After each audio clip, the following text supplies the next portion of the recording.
Good morning. It's a Saturday. Maybe not when this video is being uploaded, but something I have recognized is God giving second chances in my life has taught me a new way to be grateful. So I had a job back 4 years ago, coming up on 4 years, where I had an opportunity, and now I was not able to finish training at that job due to some circumstances in my life. And when you're not able to finish the requirements for a certain position, it's almost like in certain areas, especially nursing, you can't really get the right position. You need to stay in a certain position for a certain period of time to be able to gain that experience that you need. So since I didn't have that, since life circumstances prevented me from doing so, I was out of that opportunity that I thought God guided me through. And that's not to say He didn't. I really believe that God guides our steps for His will and for our good. And one of the teachings that I really struggle to grab onto personally is that everything is happening for my greater good. And so to try to remember, if you're going through something or something challenging, it's sometimes difficult to have the perspective that this is for my good. This is going to glorify God in some way. This is going to help God's kingdom in some way, even if it's beyond our understanding. I think that is one of the hardest things. I really do. Something I've only really been able to grab onto through God's strength. This was one of those things, but it was also a circumstance that I felt like I could see the goodness of God and God guiding me. There were certain challenges attached to that initial opportunity that really made me see, I think that God is guiding me down this path, and what I feel like is maybe a failure is really not, it's more of a blessing in disguise sort of thing. Even though I don't understand what that is, I would have to operate with that understanding to be able to almost move forward in a way. Let me know if you've ever been through anything like that, where you've had to really go to God and I don't know, not justify it, but and not even get the answer, but to receive peace regarding what's going on, the things that are out of your control. This was totally, it felt like there were certain things that were out of my control, and a lot of it was in the Lord's hands, which I trust God, so it wasn't difficult for me to do that. But in some ways, I really did want to take control. And I couldn't in that circumstance control the situation the way that I wanted to. I had to surrender it.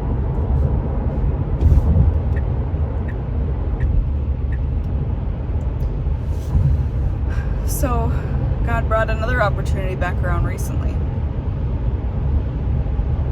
for the position that I'm in.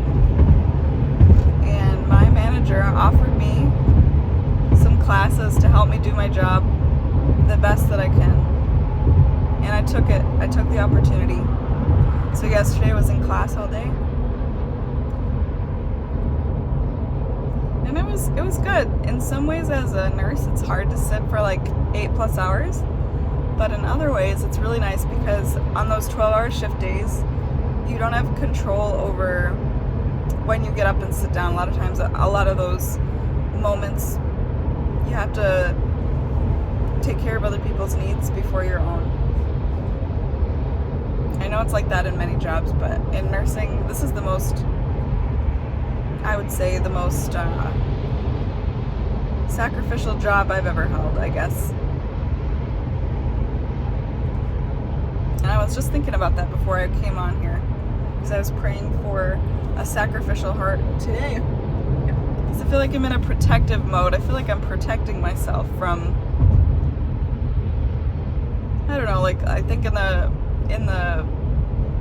our world we call that boundaries. And so I was asking God, I was like, okay, help me understand boundaries and like what sacrifice and boundaries, the difference of that is, because we can't just be unwise and just say, throw everything to the wind and say, okay, I'm just gonna let people walk all over me because God wants me to. That's not it. That's not it. But we have to use that wisdom and the discernment we have been given to understand how to sacrifice without being unwise, I suppose. And we really are lifelong learners. If you're a Christian, you're a lifelong learner. Type that in the comments. I'm a lifelong learner. I always feel like that.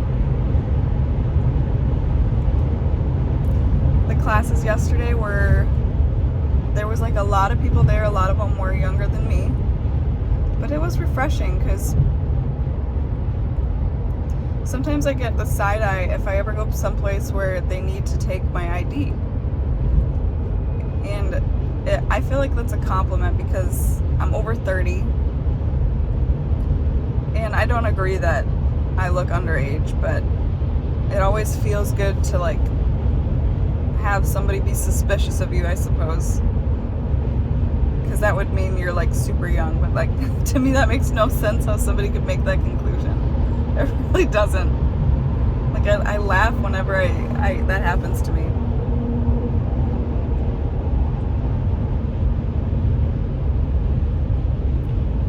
Yes, they're like ICU internship classes, and the instructor, she was so refreshing. She goes, I'm gonna be upfront and honest with you. You can expect that from me. And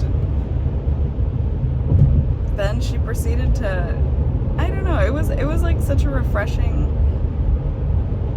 demeanor from a teacher, because the way that she was teaching was kind of like that too. She was like, it was more of like a conversation instead of like a lecture, if that makes sense.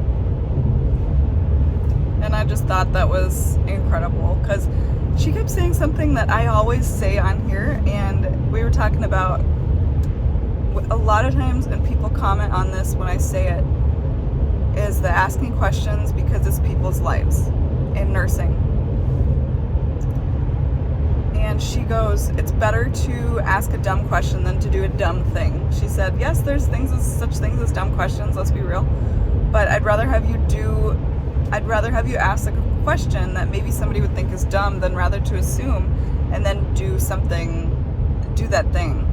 And I was like, aha, that's like the complete thought. That's the complete idea that I'm always living by, is I don't want to do something that puts someone's life in jeopardy when I could have asked a question. That makes no sense for the role that I'm in. And I know that my patients and my patients' families would want the same. It's not realistic to think that you know everything, and that's exactly the thing that gets, I think, newer nurses stuck. So to maintain that level of humility in your work, knowing that you don't know everything, but be proud of when you know your resources and what you should do. And that's a huge focus, I think, when you take care of people's lives, is you're never going to know all the answers, but you got to know how to find the answers out. And for anybody who is new to the nursing field and you're working with doctors and communicating with doctors, I'll give you my best tip that, I don't know how many people who are new grads watch this video, or my videos, but you're going to want to never say, I don't know. You have to say something else. If they ask you a question, they want an answer and they don't want you to say, I don't know. That's not going to help. You got to say something about, I'm going to find out right now, or let me look at this, to demonstrate that you're working on finding the answer that they need. But if you say, I don't know, that communicates something really negative, I think, to physician. Anyway, I found that really helps improve the relationship and the communication between people in health. It's not just the doctors, right? It's the people who are asking you questions that need answers. You don't say I don't know in healthcare. With the people's lives, you can't say that.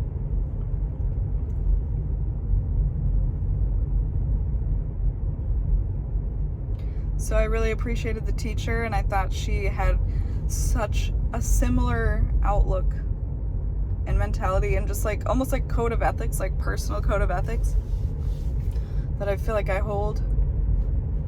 She's super smart. She started writing biochemistry, like chain reactions on the board, and I was like, I've never seen an instructor in nursing do this ever. This is great. So we were talking about diabetic ketoacidosis yesterday, which is something that we see in our ICU more often than, I'd say that's probably like the specialty, like critical condition that we get in our ICU, because it's more like medical. We don't really get traumas at ours. We don't get anything like cardiac in terms of like surgery or anything that would go to a different hospital.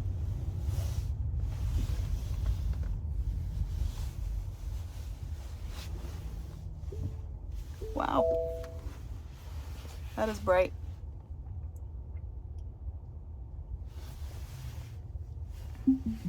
So I was in that class for about 8 hours yesterday, probably more than 8 hours actually. And then after that, I go to a CrossFit gym with my husband. And the CrossFit gym that we go to, we have like a punch pass, so like we've purchased a certain amount of like classes, and so we decided to go to get a workout in, and that was like great. I was like thinking, after sitting all day, like I want nothing more than to just move. And so we go over there, and I find out that they're doing like almost like a competition style workout, where it's like called intramurals, and they have these heats, and the heats are groups of people that work out at the same time. They're not necessarily competing against each other, but it's more like a test for yourself. But the reason they do it in heats is like in competitions, I think that's how it goes. But we were having to do, I didn't know it was going to be like this, otherwise I wouldn't have gone, but because I'm not going to that class often enough to be like interested in like a competition level CrossFit. I like the whole like movement and working out thing that it presents, but at the same time, those workouts require so much energy recruitment, to the point where I'm so ravenous after I work out there that I don't want to be doing like a high intensity workout like 3 to 5 times a week. To me, I can do that like once a week and feel my best, but for me and my body, I'm not like a competition level athlete in that way. I don't thrive off of that. I think me and myself, I just thrive off of more like strength training and walking and getting my heart rate up like that, maybe like once a week. But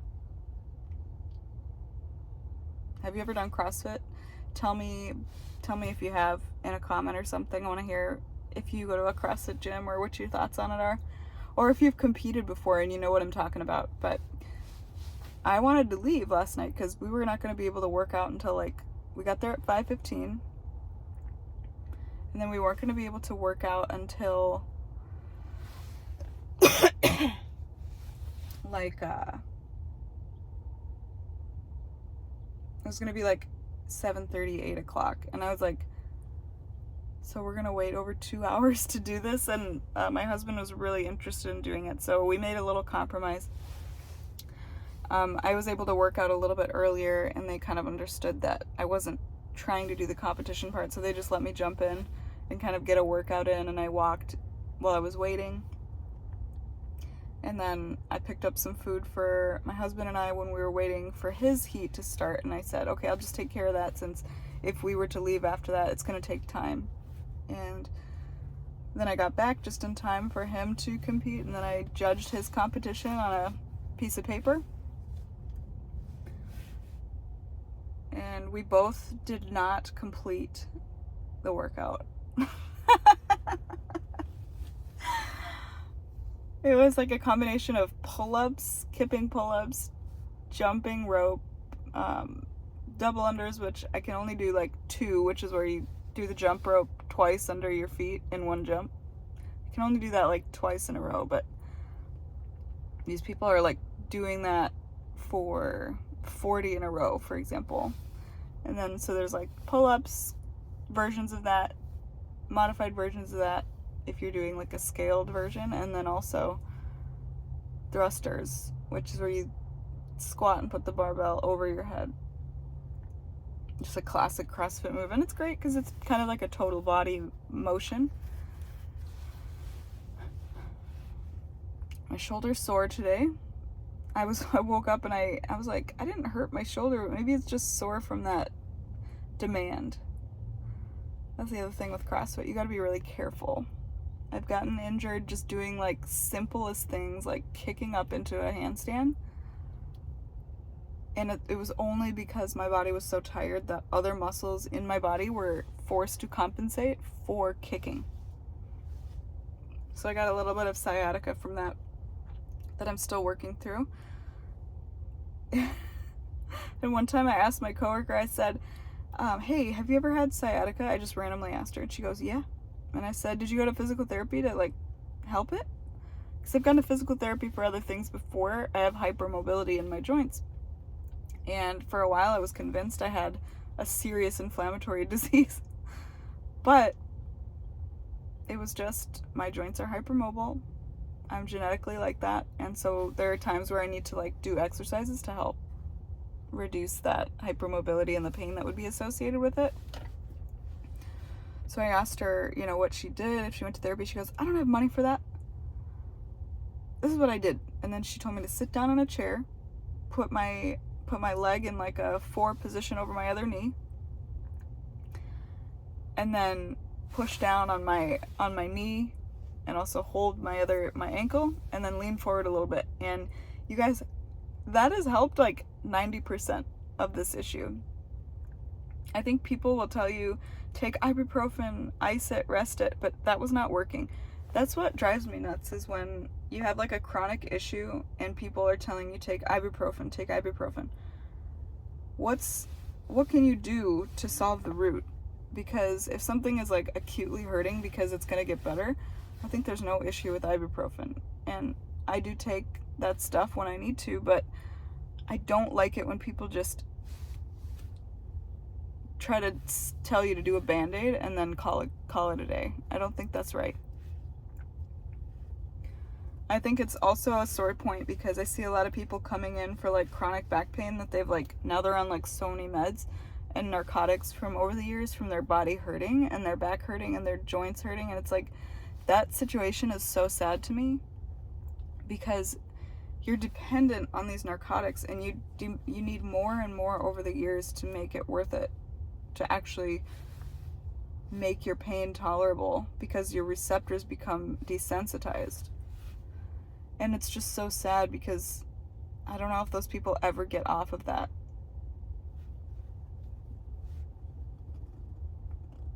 So it's better if we can address these issues early before damage that is irreversible is done. So me understanding that, I'm trying to find the answer. And I feel so much better doing those stretches. So I might just see a physical therapist anyway, because it's helped me in the past. And I'm not beyond help.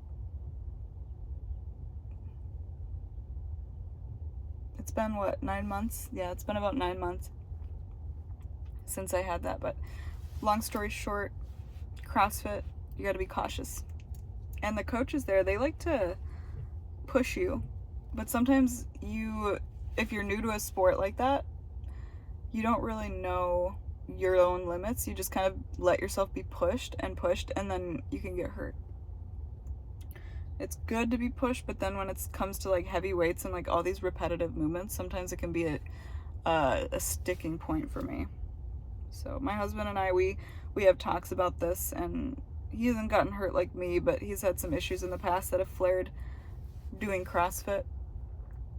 And so I think we're going to start doing Epsom salt baths to help reduce inflammation and help heal up the muscles and the joints after. But he feels like he has to recover for like 3 days and he's out of commission. And I heard one thing once that really resonated with me. There's no point in doing workouts that you can't recover from.